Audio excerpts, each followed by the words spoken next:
জয় গুরু বন্ধুরা, সবাই কেমন আছো? তোমাদের আশীর্বাদে আছি, ভালোই আছি। তো তোমাদের কি খবর বলো? অনেক দিন পর আসলাম তোমাদের সঙ্গে গল্প করতে। আসলে সময়টা খুব খারাপ যাচ্ছে, যে কারণে আমি তোমাদের সঙ্গে গল্প করতে আসতে পারছি না। মেয়েদের জ্বর, আমার জ্বর, তারপর সংসারে এত কাজ, আর সব কিছু মিলিয়ে মিশিয়ে সব কি বলবো আমি আর। তার মধ্যে বাপের বাড়ির অবস্থা খুবই খারাপ, একটার পর একটা কিছু না কিছু হয়েই যাচ্ছে, যে কারণে মানে মন থেকে, শরীর থেকে, সব দিক থেকে আমি একদম ভেঙে চূর্ণ বিচূর্ণ হয়ে গেছি। কিচ্ছু ভালো লাগছে না। তাই আসলাম তোমাদের সঙ্গে কিছু কথা শেয়ার করতে। তা তোমরা কি শুনতে চাও আমার কথা? কি আমার মনের কথা তোমরা জানতে চাও? তো চলো তোমাদের সঙ্গে একটু শেয়ারই করি। ভিডিওটা ভালো লাগলে অবশ্যই লাইক করবে, কমেন্ট করবে, আর হ্যাঁ, শেয়ার করতে ভুলো না। আর হ্যাঁ, সাবস্ক্রাইব করতে ভুলো না। তোমরা না থাকলে আমি আমার মনের কথা কাকে বলি বলো? তো চলো ভিডিওটা শুরু করা যাক। তো গতকাল রাতে আমার মেয়ে জেঠু হঠাৎ করে আমাদের ছেড়ে চলে যান।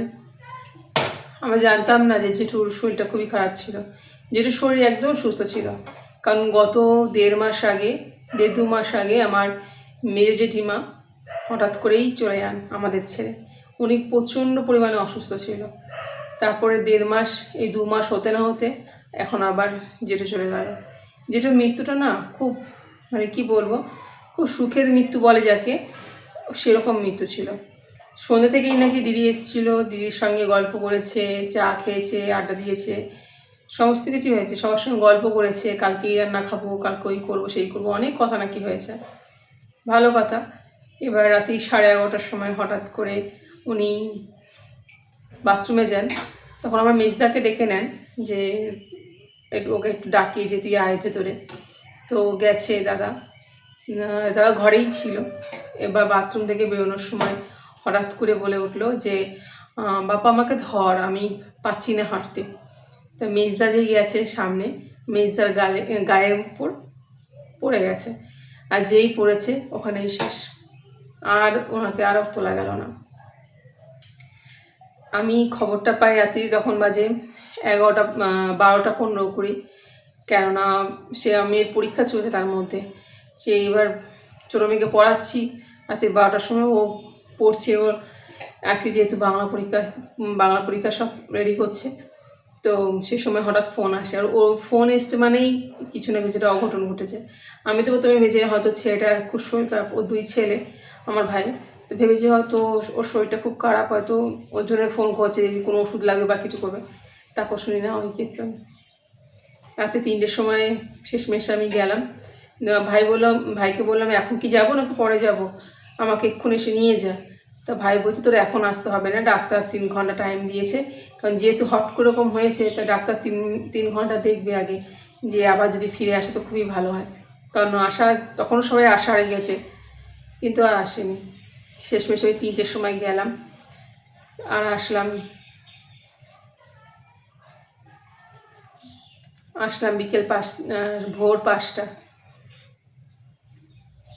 দেখা যায় না, বাবা মাও 2023 থেকে চলছে আমাদের বাড়িতে একটার পর একটা। 2023-এ হট করে এরকমই রাত্রিবেলা হঠাৎ বাবা চলে গেল, আমার বাবা চলে গেল। তারপরে 7 মাস আমার মা চলে গেল। মা খুব ভুগছিল, খুব, মা চলে গেল। আর এখন এই 2026-এ মেজমা চলে গেল, আর মেজুয়াটা চলে গেল।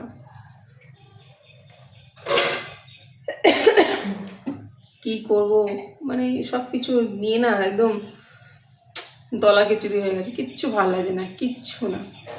এই দেখছেন চোখ বন্ধ হয়ে আসছে, ঘুম পাচ্ছে, ঘুমোলেও গিয়ে যদি শুই তখনও ঘুমটা আসছে না, শুধু তাদের কথাগুলো মনে পড়ছে। ভালো লাগছে না, কিচ্ছু ভালো লাগছে না, বিশ্বাস করুন কিচ্ছু ভালো লাগছে না। আজ সকাল থেকেই স্বামী আমার বাইরে কাজে গেছে, বারণ করলাম যেও না, কথা শুনলো না, সে জোর করে চলে গেল বাইরে। বললাম আকাশে মেঘ করেছে, আজকে যেতে হবে না, থাক। কথা বলে কে শোনে বলুন তো? কিছুই শুনলো না, চুপচাপ চলে গেল কাজে। ও বাড়ি থেকে বেরোতে আবার এমন বৃষ্টি শুরু হলো, টানা 4 ঘন্টা, সকাল 6টা থেকে সকাল 10টা, 10:30 পর্যন্ত টানা বৃষ্টি চলেছে। তারপর ওই বৃষ্টির মধ্যে মেয়ে পরীক্ষা দিতে গেল, এখনও মেয়ে আসেনি, আস্তে আস্তে অনেক বেলা। কী বলো বলুন, ও আবার সোদপুরে গিয়ে নেমেছে, সেখানেও নাকি আবার বৃষ্টি শুরু হয়েছে। আজকে বৃষ্টির মুখ থেকে উঠেছে, যে কারণে সারাদিন যেখানে যাচ্ছে সেখানে বৃষ্টি হচ্ছে। মাথায় চিন্তা থাকে, জানেন, কিচ্ছু ভালো লাগছে না। আজকে কী রান্না করবো কিচ্ছু বুঝতে পারছি না, এত বৃষ্টি এত বৃষ্টি, আর পদে পদে রান্না করতে গেলে আরও ঝামেলা। ওই জন্য কী করবো কিচ্ছু বুঝতে পারছি না। মেয়েকে বললাম কী রান্না খাবি বলো, বললাম আলু শুদ্ধ ভাত করো।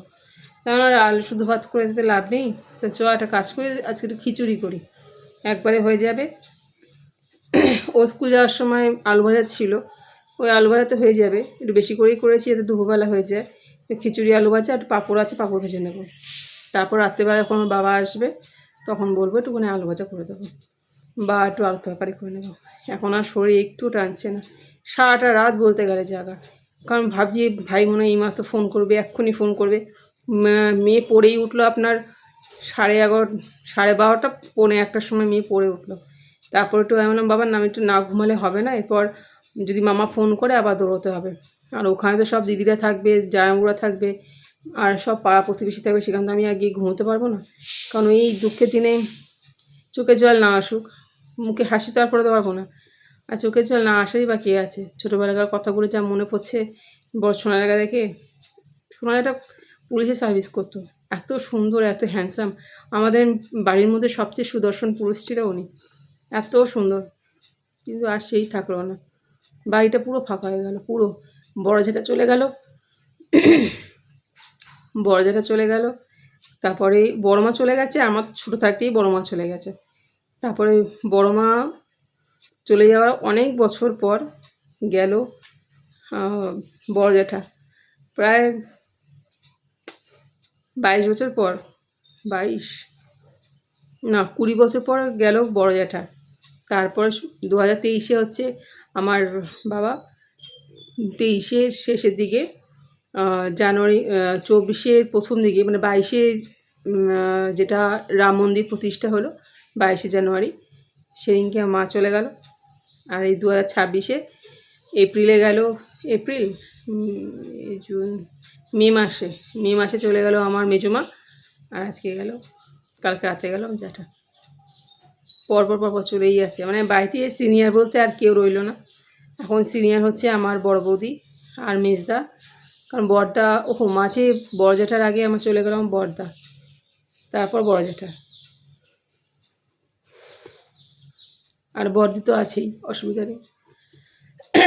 এই ঠান্ডা লেগে, জ্বরের পর যে ঠান্ডা লাগে না, এটা খুব খারাপ।